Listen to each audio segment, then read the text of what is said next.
So in the previous verse, we saw that how Manu is requesting Brahma, who is his father, O worshipable one, please give me your direction for execution of duty within our working capacity so that we can follow it for fame in this life and progress in the next. So very obediently, Manu is asking instructions from his father, Brahmaji, and is very, very keen. Receiving instruction is one thing. Intense desire to execute the instructions is another thing. So here he is also saying, for the execution of duty within our working capacity, so that we can follow it, there are two components. One is receiving instruction. Prabhupada has given so many instructions. Prabhupada's spiritual master, Bhakti Siddhanta Saraswati, gave instruction to him, and he was very, very eager to fulfill that instruction. So in this verse, in response to what Manu said, Brahmaji is saying, My dear son, O Lord of the world, I am very pleased with you. Now here, there is a conversation happening between Manu and Brahma. But actually, in the spiritual plane, in the spiritual life, this conversation is always going on between spiritual master and disciple, between the superior and a subordinate.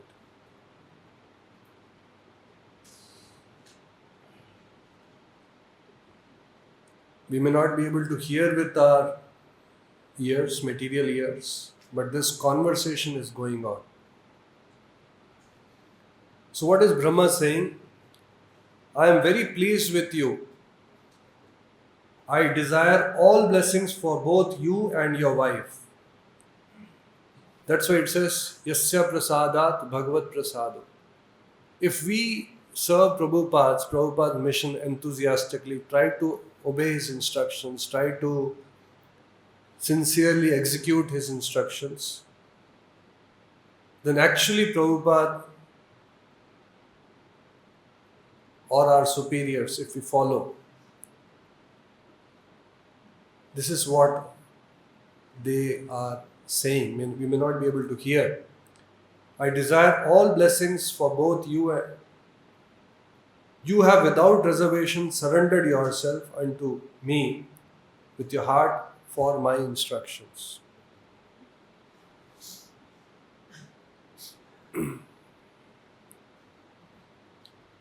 Sometimes devotees, in fact in spiritual life there are two paths broadly speaking, Bhajananandis and Ghoshtanandis.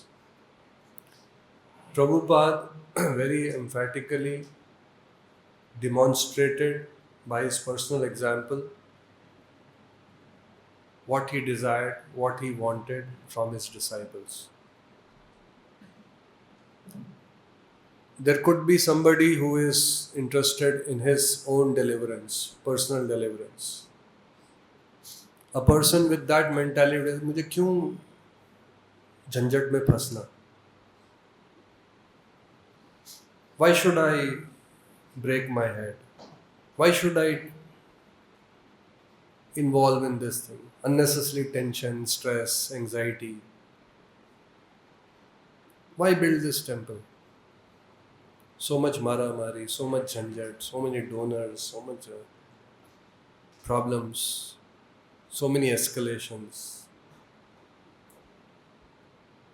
आराम से जितना हो सके करो.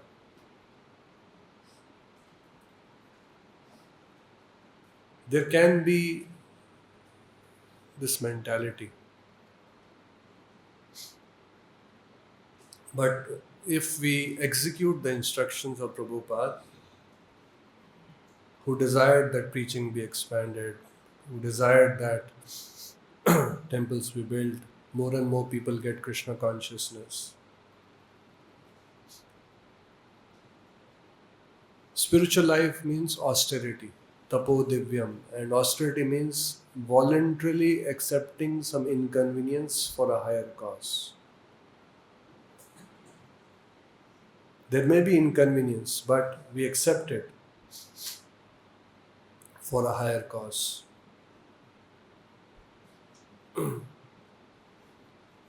Relationship between the father and the son is always sublime.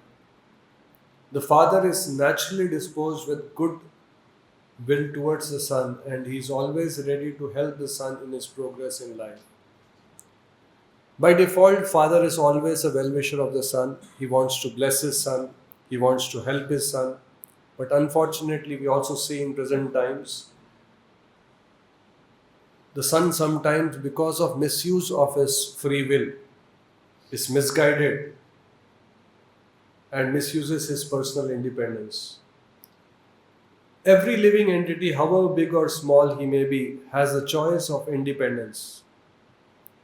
If the son is unreservedly willing to be guided by the father is 10 times more eager to instruct and guide him by all means.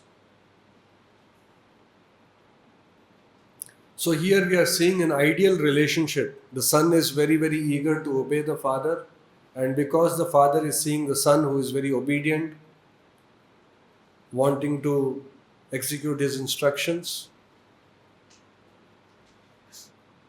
the father is blessing his sons. I desire all blessing upon you. So Prabhupada here says the example of father and father of mankind may be rigidly followed by mankind. So although we have example of Manu obeying his father and the father blessing Manu, in Vedic literatures, even in Bhagavatam, there are many examples of son disobeying the father. Can we all together recollect some of them? Topmost is Prahlad Maharaj. Kumaras, very good. What else? Sons of Brahma. Kumaras. What else? Huh? We all. We all. Huh? Daksha sons. Okay.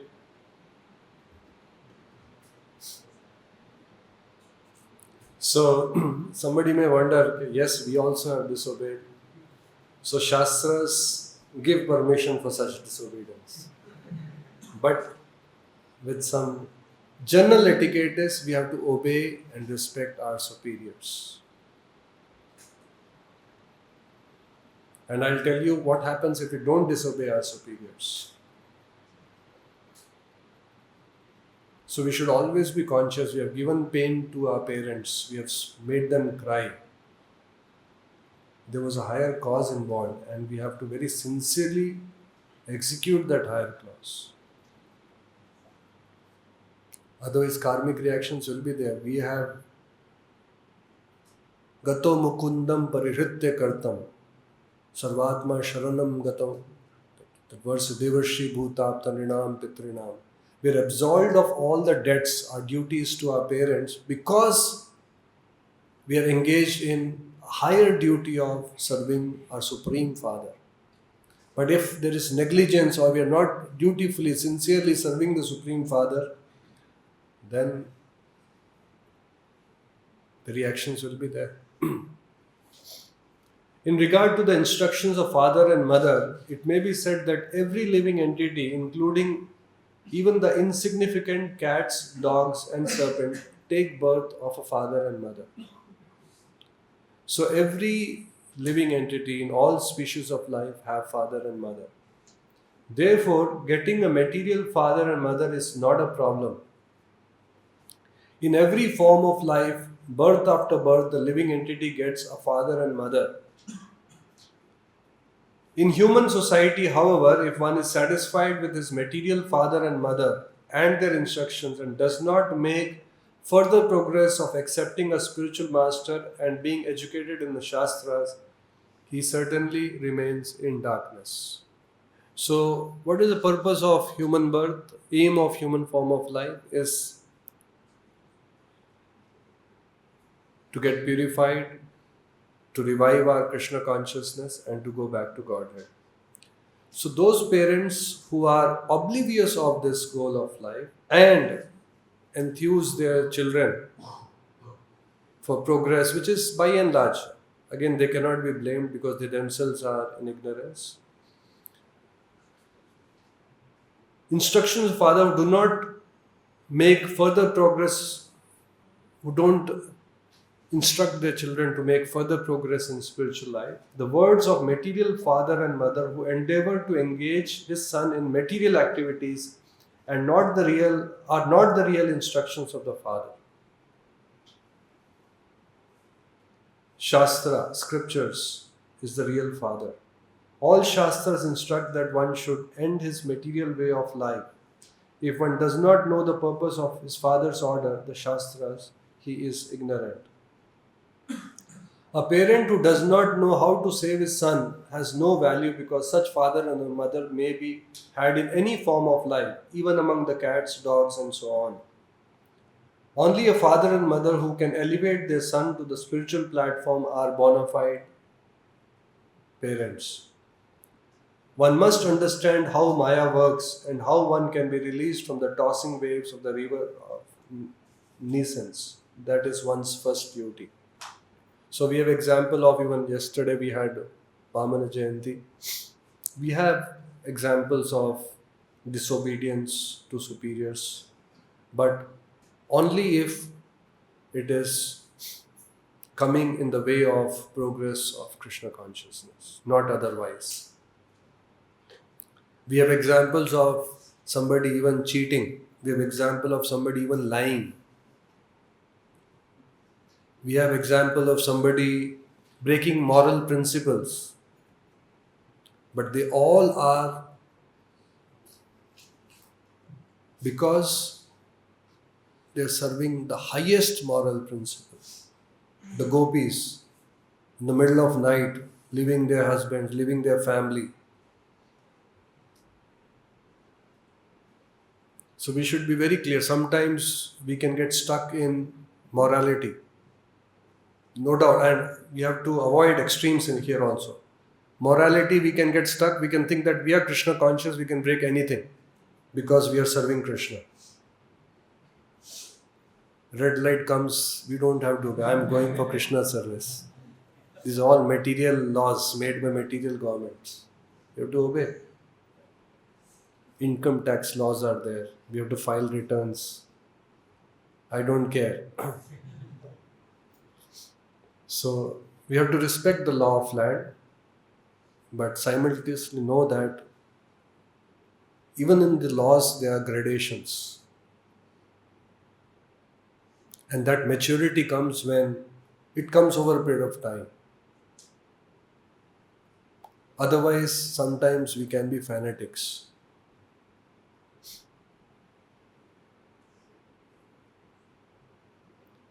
By and large, we follow the moral principles. We don't tell lies. We don't cheat. We obey our elders. And yes, we also have examples of higher principles. And if situation arises, we can use those principles. Now, what is the general principle? When Brahaspati, the thing is, our superiors, elders, spiritual master have to be respected. When Brahaspati entered the assembly of the demigods, this I have shared in earlier class also, they and their king Indra took them for granted.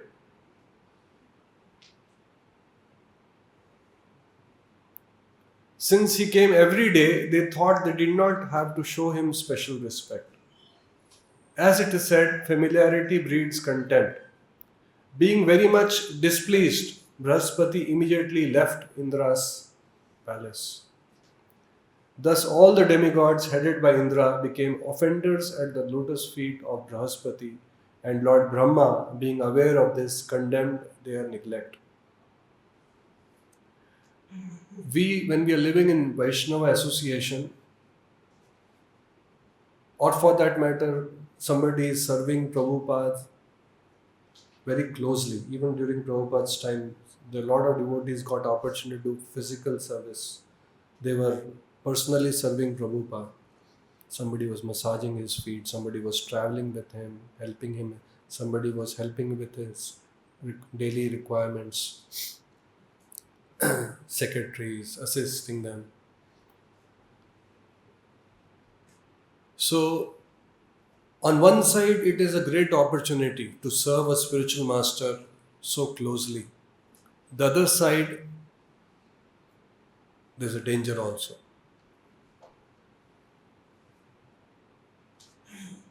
Likewise, when we are living in association of devotees, there's a great advantage. We can benefit from devotees' association. We can get insulated from bad association.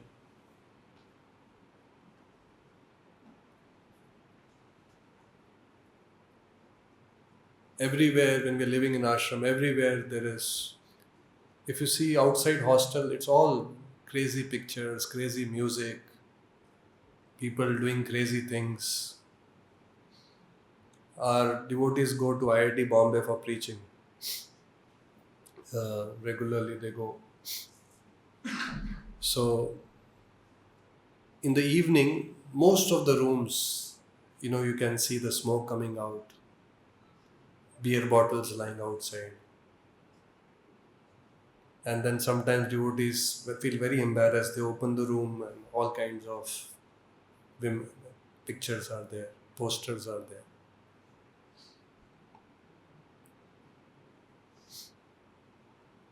Some devotee was telling me in some IIT, not in Bombay, but some IIT, the main director said, "You all are adults now. We don't have to. You are expected to behave maturely. So girls can come in the hostel anytime. Boys can go anytime. Free. No restriction. Guard will also not stop." This is the Western culture which is going to really create havoc. So we are living in association of devotees. We are protected from all this. But there is a danger also. Can anyone tell what's the danger? What is the danger? Vaishnava. When we do an offense to a karmi, the offense is much lesser than, the reaction is much lesser than when we offend a Vaishnava. That's why even Shastra says mad elephant offense. And what is the thing here says? Familiarity breeds contempt. Brahaspati came, they were regularly coming, so Indra and other demigods think, why we have to respect them?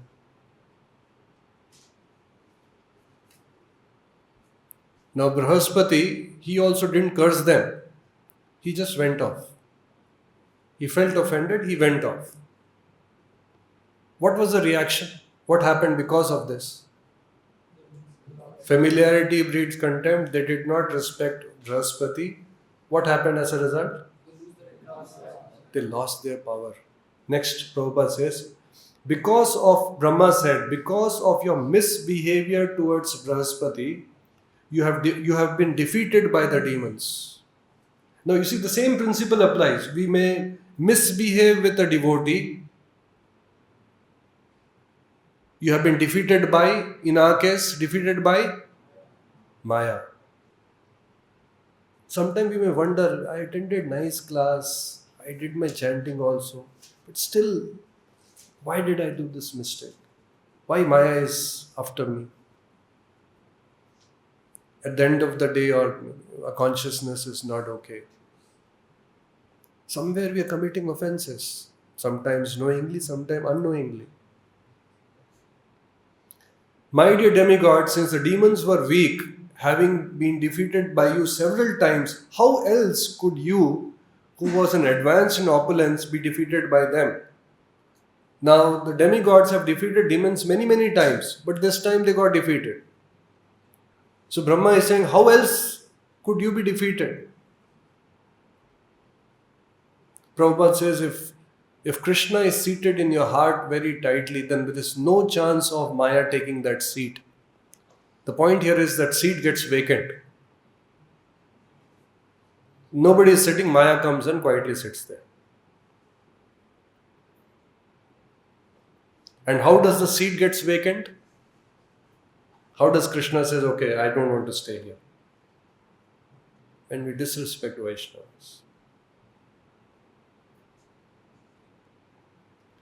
As stated in the Shastras, when one disrespects a respectable superior, sometimes think, no, we should just obey our Prabhupada.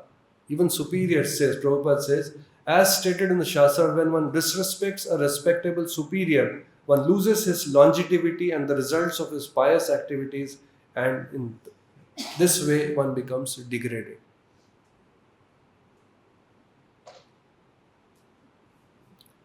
Lord Brahma wanted to point out to the demigods that by the strength of the Guru, one can become more powerful within the world, and by the displeasure of the Guru, one can lose everything.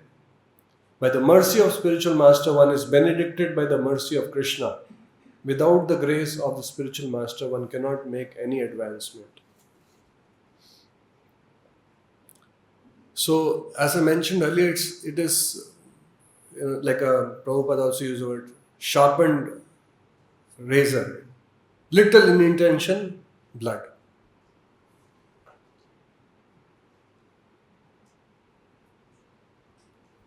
Sometimes we come to know that some person has got offended.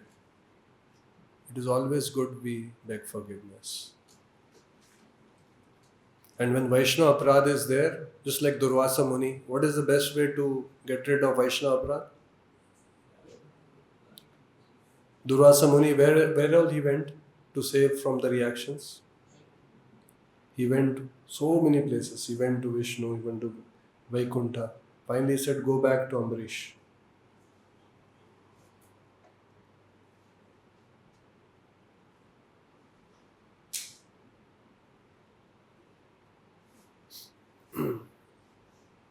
Can anyone tell what's the difference between character and reputation? So here Bhagavatam is giving examples of what should be the character, what should be our consciousness, what should be our, yesterday, that previous class, thinking, feeling and willing. Anyone can tell what's the difference between character and reputation?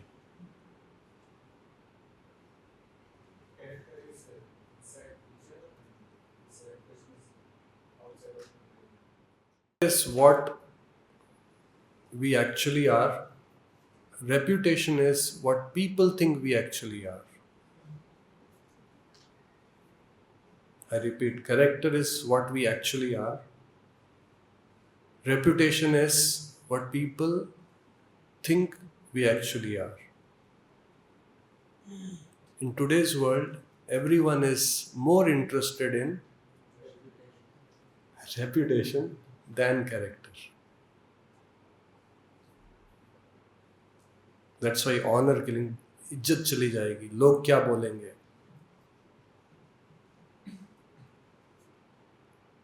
And because of this, we are more concerned about the social this. What will people, what will devotees say? What will others think? We should be more concerned about what's going on within me.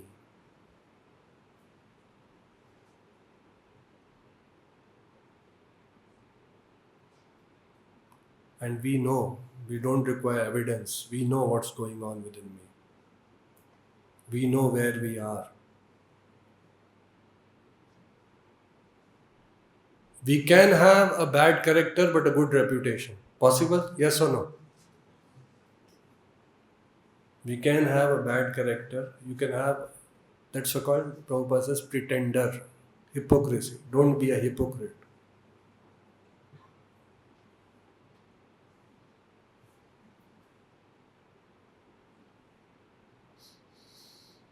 There was once a priest. He, because of his previous bad habits, or even in ISKCON we have had many devotees who, before coming to Krishna, they were hippies. They were into drugs, alcohol, smoking, womanizing, everything. And because of conditioning, it is difficult at times to come out of all these habits. So there was a priest who, not a priest, a pastor, who, again, because of the urges, vacho vegam, manasa vegam, jiva vegam, udara vegam, all these vegams, he was, before coming to his spiritual life, before spiritual this thing, he was very fond of alcohol. So he got tempted. Now, how does he fulfill his urge? So he changed his dress and went to a bar and ordered alcohol. And in alcohol, you get that glass, along with that, they put that lemonade, that lemon on the top, in the glass. So the waiter brought. Unfortunately, on that day in that restaurant, two of his congregation members were also there.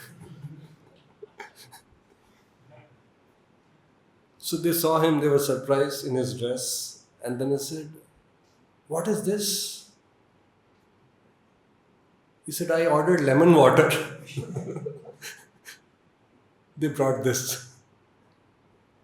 So here, what we are, like that, we can hide things from the world, from people, from others. We can also pass on as great devotees. We can have a good reputation. We can be smart enough to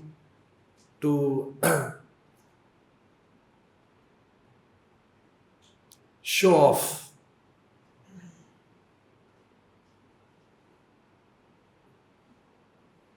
But Krishna, Prabhupada, they know what we are. In fact, a devotee is humble because he knows I am so fallen. We were talking about humility and gentle. He knows I don't have to cheat the world. I have so many flaws. He genuinely believes. That's why there is no pride in him. There is no arrogance in him. Chaitanya Mahaprabhu was asked, he said, "I have no devotion for Krishna." But he says, "You are dancing, you are this thing." He says, "That I am making a show." See how a devotee, he is such an advanced devotee, he is saying that is show. If I was actually advanced, I won't be in this material world. Without Krishna, I am living nicely. This shows I have no devotion. I have no love for Krishna. These are true characters. So we should be interested in not reputation, but in character. Sometimes in society, in community, we are more interested in reputation.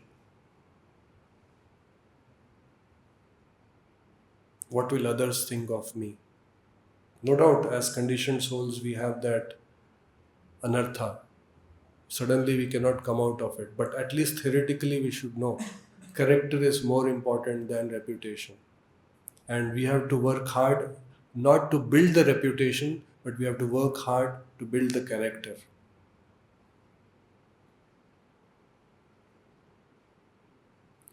If character is not good, reputation is good, what will happen in due course of time? If character is not good and somebody somehow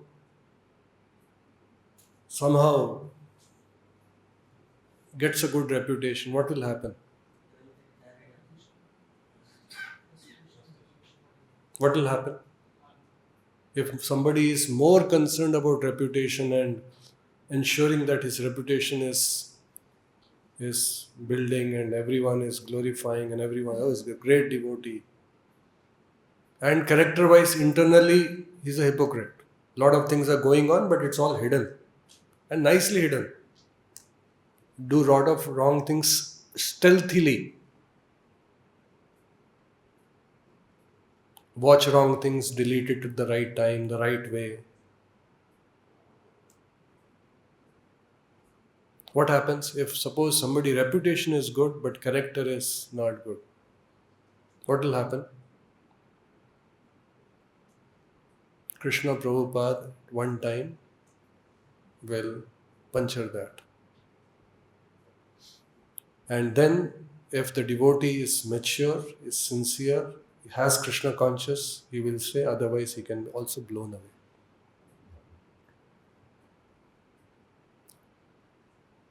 And Krishna Prabhupada will do that. That's why you see big gurus, many this thing, that huge reputation. They were worshipped. They were considered pure devotees. They were actually treated like pure devotees. Now you see from Prabhupada's Krishna's point of view, so many disciples, their faith, what will happen to their Krishna consciousness? That is secondary for them.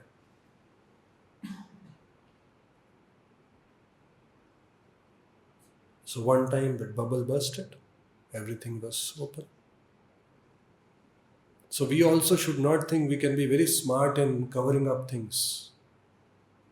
Constantly we have to work on our internal growth, anartha nivriti, not be in a mood of hiding, not get, why did he complain about me?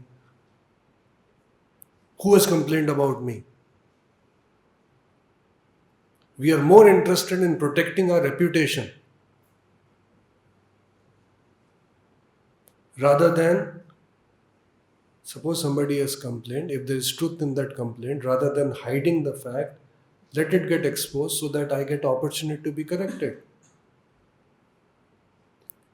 A person who is more interested in his reputation will get very badly affected if he finds somebody has complained. Somebody who is more interested in his character will welcome any feedback which is given to him.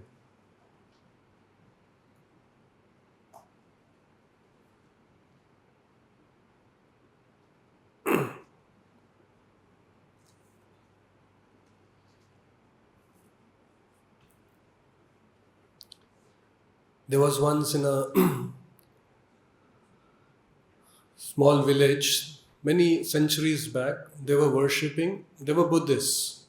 Many of the villagers, they were Buddhists, and they were worshipping, they had a statue of Buddha, and it was made of pure gold. And the worship was going on. So then the news came that there is an invasion. Armies from the neighboring states, they are coming, approaching this village.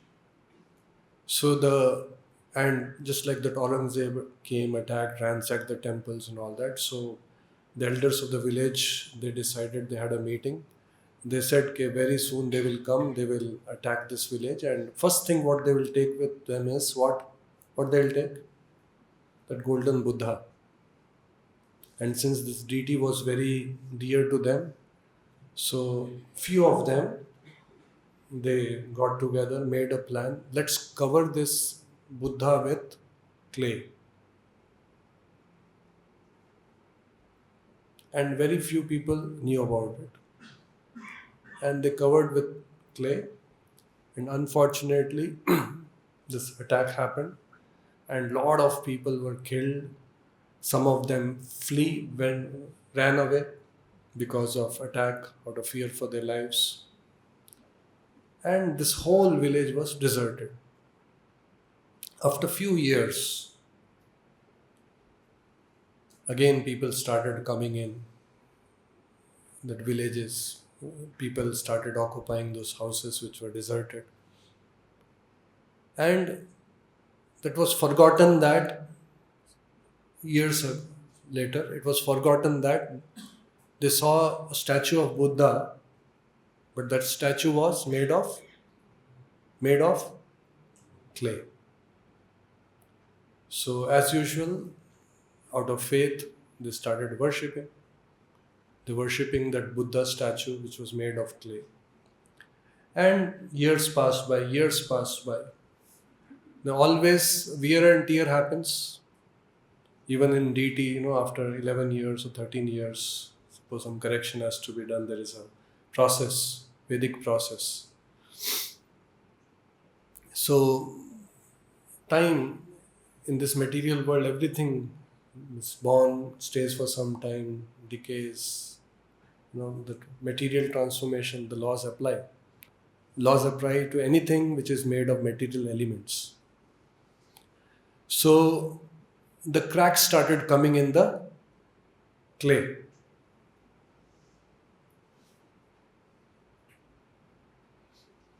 And some of them noticed from beneath the clay, what was there? The gold was shining.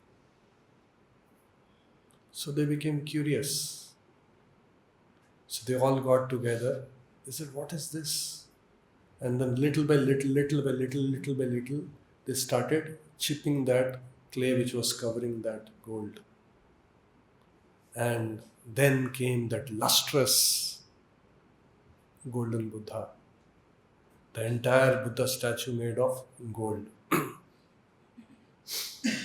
So likewise, all of us, we were talking about character and reputation. Our scriptures say that as pure soul, we are pure, qualitatively one with Lord. Sat, Chit and Ananda. But right now, because of material coverings, because of all the anarthas, all the conditioning, all the misgivings, all the wrong perceptions, all the wrong ideas, all the wrong beliefs, which are covering the original pure identity. I am part and parcel of Krishna. I am Sat Chit Ananda. I am Amsha of Krishna. That's all forgotten. It's covered. And covered with dust of what? What is the clay which is covering it? Kam, Krodh, Moh, Lobh. All this is covering anarthas, name, fame, adoration, material desires, popularity, reputation.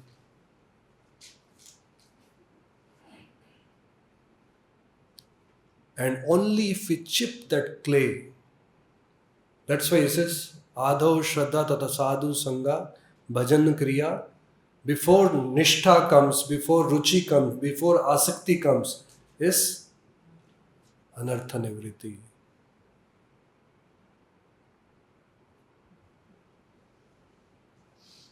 So all of us should be very, very eager, very, very eager to identify the anarthas and work on it diligently.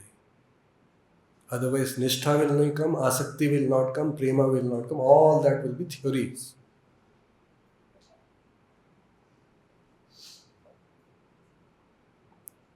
And in association of devotees, this Anartha Nivritti is easy. Why Anartha Nivritti is easy? Anyone can tell? Why in devotee association Anartha Nivritti is easy?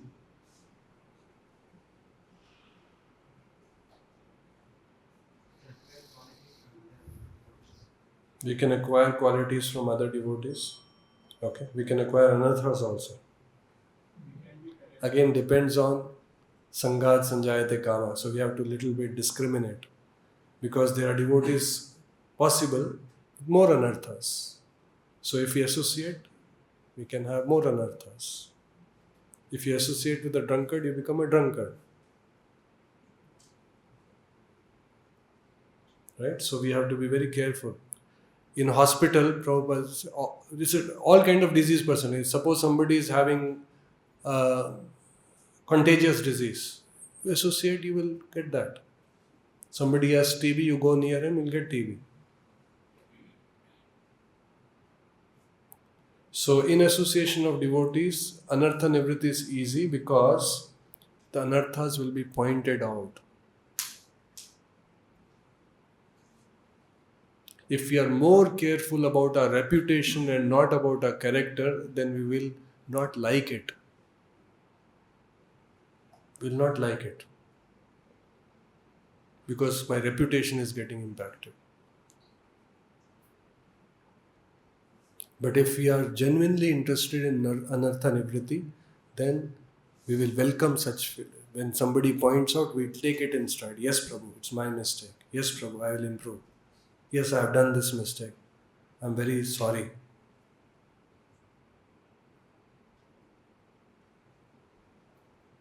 Otherwise, who has complained about me? Or on a denial mode. No, I didn't do. So we all should be we have great opportunity, live in association of devotees, follow a process, anartha nivritti. And this is a very scientific process. If we follow it, this thing, anartha nivritti will happen, nishtha will come, ruchi will come, taste will come, asakti, attachment will come to Krishna, to Prabhupada. Sometimes we have no attachment. Attachment will come, love will come. But all this is like that golden Buddha, that love of Godhead is like that golden Buddha covered with lot of clay. And human life is meant for uncovering that real self, all that anarthas. So we'll stop here. Anyone has any question, anything like to ask based on what we discussed?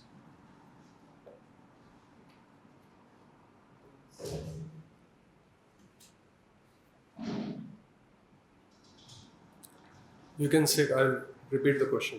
Tell the question. Regarding family debate guidelines, that is a danger in our temple life. So we have to set a boundary and same time some portion we can take care of. Like same time we have to association, we have to be close, we have to be, then only association can happen. So how we can avoid So that? that's why, very good question. Now there's a danger. We have benefit also. Vaishnavas are there, we can associate with them. Danger is we can do Vaishnava Prad. So that's why Vaishnava etiquettes are there. This etiquettes, if we follow, then we are protected. A Vaishnava senior is there, we respect. But just like here example, Brahaspati entered, we don't have to pay obeisance. He's coming every day. So Brahaspati also didn't curse him. He just left. Our superiors also, sometimes if they feel bad, they will not necessarily reprimand. Not necessary every time. I was telling someone yesterday, when you reprimand also, care is taken that a person can take that reprimand. If the confidence is not there that he is mature enough to take that, then don't reprimand also. So in other words, you can, in the same situation, two devotees, we can act differently. I did this mistake, I was told, I was chastised, they are also doing, he's also doing, they are just scot-free, nobody is telling them anything. I took something from here, I was scolded, see, so many others are doing, they are not told anything.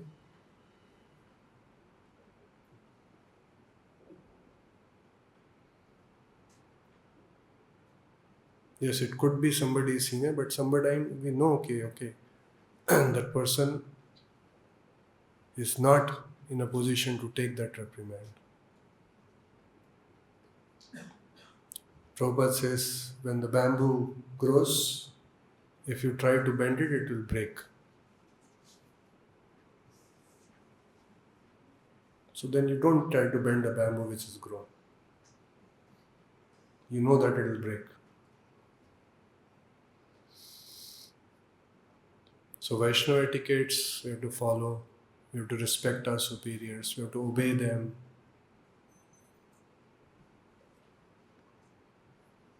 And another thing about regarding reputational character, the predator is one who is looking hiding the facts, but he is not. Character is what's going on within us, what we actually are. We know what we actually are.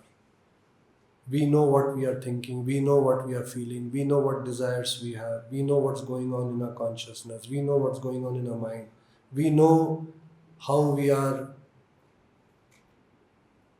all the principles we are breaking, regulative principles, grossly, subtly. We know.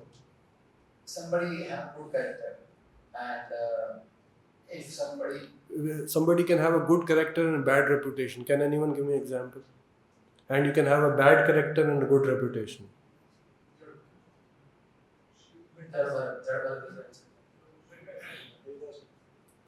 Vritrasura, yes, he was called a demon. He was a great devotee. Who else? Bad reputation, but good character.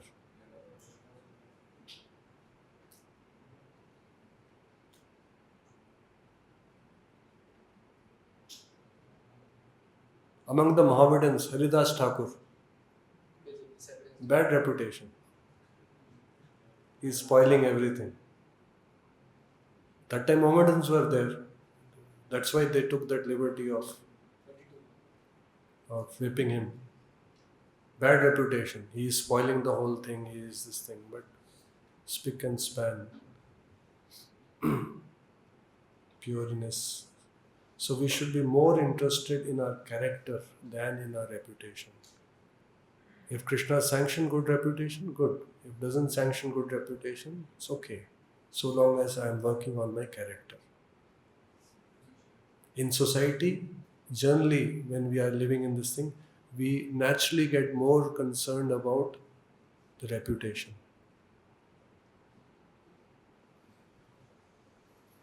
Suppose there was an instance in Bangalore, one devotee did very big mistake. So 2 days we had continuous meetings just to discuss the consequences of this thing. So the devotee was asked, you change to white.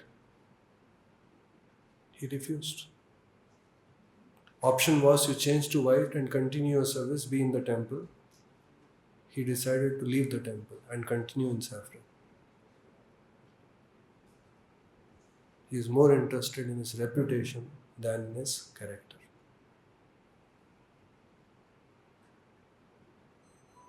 Option was very clear. Change to white, take some punishment, 1 month, 2 months, continue your services. We also preached to him, it will be all forgotten. What devotees will think, it will all forgotten. Go through it. The other option is, okay, you leave. He chose to leave.